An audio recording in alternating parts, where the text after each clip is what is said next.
कैलाश पर्वत को भगवान शिव का पावन धाम कहा जाता है, लेकिन इस पर्वत से कई रहस्य जुड़े हुए हैं। इसलिए आज तक कोई भी आम इंसान कैलाश पर्वत के शिखर तक नहीं चढ़ सका।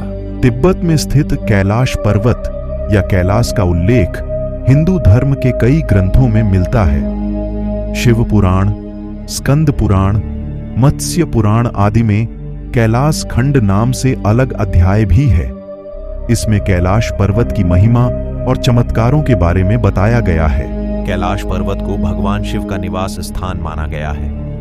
यहाँ भगवान शिव अपने परिवार और अन्य देवी देवताओं के साथ निवास करते हैं। कैलाश मानसरोवर की यात्रा के दौरान इस पर्वत की परिक्रमा की जाती है। कैलाश पर्वत अपने आप कई रहस्यों समेटे हुए है। पौराणिक कथाओं के अनुसार इस पर्वत के पास प्राचीन धन कुबेर की नगरी है।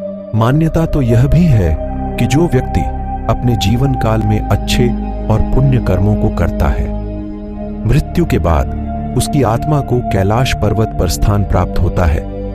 जानते हैं कैलाश पर्वत के उन रहस्यों के बारे में जो आपको हैरान कर देंगे। धरती का केंद्र है कैलाश पर्वत। धरती के एक ओर उत्तरी ध्रुव और दूसरी ओर दक्षिणी ध्रुव है। दोनों के बीच हिमालय स्थित है, जिसका केंद्र है कैलाश पर्वत। वैज्ञानिकों ने कैलाश पर्वत को धरती का केंद्र माना है। धार्मिक दृष्टिकोण से कैलाश पर्वत दुनिया के 4 मुख्य धर्म हिंदू, जैन, बौद्ध और सिख का केंद्र है। अजेय है कैलाश पर्वत।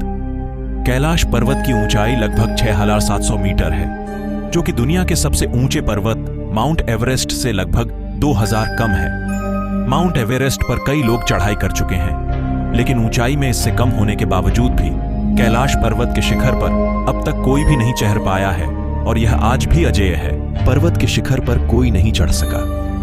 कैलाश पर्वत के शिखर पर चढ़ना निषिद्ध है, लेकिन 11वीं सदी के एक बौद्ध भिक्षु योगी मिलारेपा ने कैलाश पर्वत पर चढ़ाई की थी।